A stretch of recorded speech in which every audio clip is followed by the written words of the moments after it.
बहुत ज़्यादा चींटियाँ हो गई है। मैंने सोचा नहीं था यही चींटियाँ मेरे घर पे आती हैं और मुझे बहुत ज़्यादा परेशान करती है। सी ये देख सकते हो आप, घर बनाया है इन्होंने चींटियों ने यहाँ पे। See can you believe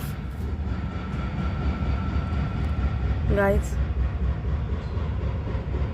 C एवढ्या आहेत ह्या, एवढ्या आहेत। मी त्याची अंडी शेकडोमध्ये असते। ह्या मुंग्या रोज माझ्या घरामध्ये येतात, खूप आहेत। ह्याच्यामध्ये मी माझा एक ॲलोवेरा छोटा आणि हे हिबिस्कसचं प्लांट आहे। तिथंच एक तुळशी माता पण येते आहे, उगली आहे ऑलमोस्ट। पण मला ह्यांनी खूप जास्त त्रास दिलेला आहे। प्लीज सांगा काय करू, कोणाकडे काही उपाय असेल तर नक्की सांगा प्लीज।